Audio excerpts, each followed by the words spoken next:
दोस्तों, भारत एक ऐसा देश जो विविधता का प्रतीक है, एक ऐसा देश जो संस्कृतियों का संगम है, एक ऐसा देश जो इतिहास का गवाह है। दोस्तों, भारत जहाँ हिमालय की चोटियां आसमान को छूती है, जहाँ गंगा की धारा पवित्र जल से भरी हुई है, जहाँ मरुस्थल की रेत पर सूरज की किरणें चमकती है, जहाँ समुद्र की लहरें तटों को छूती है, यहाँ के लोगों में एकता की भावना है, यहाँ के लोगों में प्यार का सागर है और यहाँ के लोगों ने दुनिया को दिखाया कि कैसे विविधता में एकता हो सकती है। भारत एक ऐसा देश जो भविष्य की ओर बढ़ रहा है। यहाँ की युवा पीढ़ी में ऊर्जा है, यहाँ के बुजुर्गों में अनुभव है।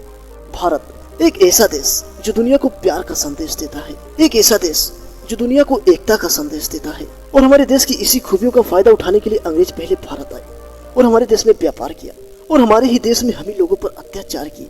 और जब हमारे भारत के लोगों के अंदर राष्ट्र प्रेम के साथ ब्रिटिश सत्ता को उखाड़ने का जुनून आया, तो अंग्रेजों ने हमारे देश में हमारी एकता को तोड़ने के लिए हमारे देश के लोगों के अंदर धर्म के नाम पर नफरतें पैदा कर दी। और इसका परिणाम यह हुआ कि अंग्रेज भारत से चले तो गए, लेकिन उन्होंने इस अखंड राष्ट्र को 2 टुकड़ों में खंडित कर दिया और जिससे एक नए मुल्क पाकिस्तान का जन्म हुआ। दोस्तों, आखिर ऐसी क्या वजह थी जिससे भारत का विभाजन हो गया और नए मुल्क पाकिस्तान का जन्म हुआ? चलिए, आज की इस वीडियो में आज हम इन्हीं बातों पर डिस्कस करने वाले हैं। तो चलिए वीडियो को शुरू करते हैं, लेकिन उससे पहले मेरा आपसे निवेदन है कि आप लोग वीडियो को अंत तक जरूर देखिएगा और हाँ, हो सके तो इस वीडियो को देखने के बाद अपने दोस्त या रिश्तेदारों को इस वीडियो को शेयर करना भी मत भूलिएगा, ताकि उनको भी जानकारी मिल सके। तो चलिए बिना किसी देर के आज के इस वीडियो को शुरू करते हैं।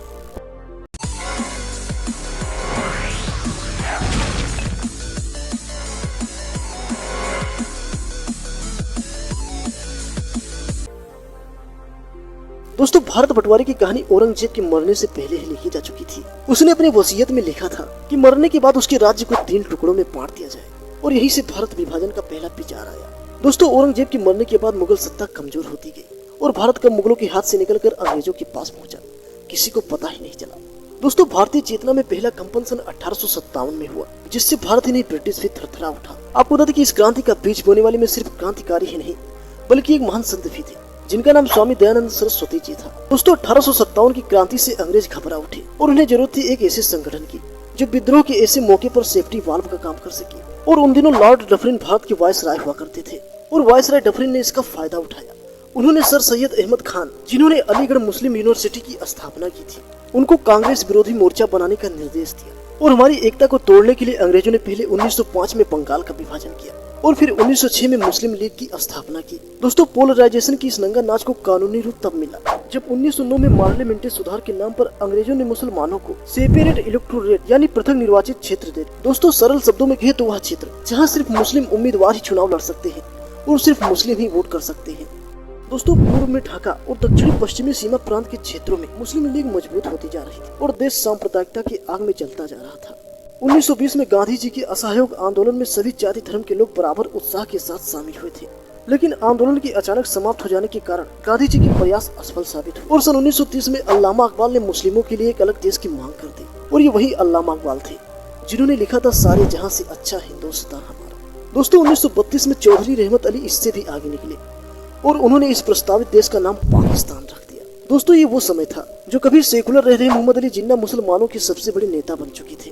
दोस्तों, घटनाओं का क्रम चलता रहा और फिर आया 16 अगस्त 1946, जब मोहम्मद अली जिन्ना के एक इशारे पर बिहार से लेकर ढाका और पंजाब से लेकर जोटा और उत्तर पश्चिम भारत दंगों की आग में जलने लगा। दोस्तों, इसके बाद विभाजन पर आम सहमति बन चुकी थी और 18 जुलाई सन 1947 को माउंटबेटन योजना को कानूनी रूप देने के लिए ब्रिटिश पार्लियामेंट में एक एक्ट बनाया और जिसका नाम था इंडिया इंडिपेंडेंस एक्ट 1947। दोस्तों, पार्लियामेंट ने कानून को ब्रिटेन के शाही दरबार में भेज दिया और रॉयल सिग्नेचर की स्याही ने भारत के 2 टुकड़े कर दिए और जिसके बाद 14 अगस्त 1947 को पहले पाकिस्तान बना और फिर 15 अगस्त 1947 को भारत को आजादी मिली। दोस्तों, भारत जैसे चिरंजीवी राष्ट्र का विभाजन पूरी मानवता के लिए एक अर्थयोग घटना थी। दोस्तों, 15 अगस्त 1947 की खुशी के बावजूद भी हमारी आंखें नम बनी रही। दोस्तों, पाकिस्तान के जाने माने विचारक परवेज हुदबा जी कहते हैं कि इस सवाल का जवाब आज तक नहीं मिला कि क्या सोचकर जिन्ना और उनके साथियों ने पाकिस्तान बनाया। और आपको बता दें कि भारत विभाजन के मात्र 1 साल बाद ही जिन्ना का निधन हो गया और मरने से पहले उन्होंने भी यह बात स्वीकार की कि भारत को बांटकर पाकिस्तान बनाना उनके जीवन की सबसे बड़ी भूल थी। और शायद जिन्ना कुछ वर्ष और जी लेते तो अपनी आंखों से देख लेते कि भारतवर्ष को खंडित करने वाला पाकिस्तान सन 1971 के युद्ध के बाद खुद ही 2 टुकड़ों में टूट गया